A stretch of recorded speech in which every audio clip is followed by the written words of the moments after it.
Godfrey.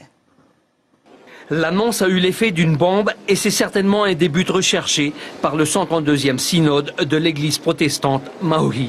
193 bombes ont explosé dans notre espace aérien et terrestre. La terre, la mer, le ciel ont été contaminés. Aujourd'hui, les nourrissons souffrent de leucémie et d'affections de la thyroïde, selon le PM. Ces actes graves et fautifs pourraient être qualifiés de crimes contre l'humanité. Le Conseil supérieur envisage de poursuivre l'État français devant l'Organisation des Nations Unies. L'Église protestante a ses réseaux d'églises. Il y a d'abord le Conseil des Églises du Pacifique. Il y a aussi le Conseil œcuménique des Églises. Et on a nos représentants à l'ONU. Voilà. On va utiliser nos réseaux d'églises. Pour le haut-commissaire, le sujet est trop sensible et l'outrance toujours mauvaise conseillère. Il invite à la modération des propos et rappelle la définition du crime contre l'humanité. L'assassinat, l'extermination, la réduction en esclavage, la déportation et tout autre acte inhumain commis contre toute population civile avant ou pendant la guerre. Ou bien les persécutions pour des motifs politiques, raciaux ou religieux.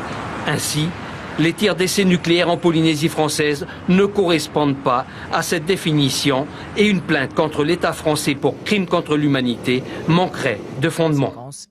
Concernant l'aboutissement de la plainte, les chances paraissent minces pour le PM. Premièrement, les plaintes pour crime contre l'humanité ne peuvent être prises en compte que par la Cour pénale internationale, la CPI. Deuxièmement, celle-ci ne peut pas condamner un État et surtout, troisièmement, elle ne s'occupe que des affaires intervenues après 2002.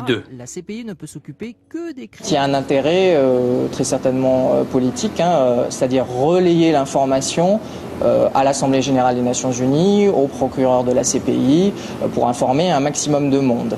Mais, mis à part cette action de relayer un message, il y a peu de chances que ça aboutisse, en tout cas devant la Cour pénale internationale.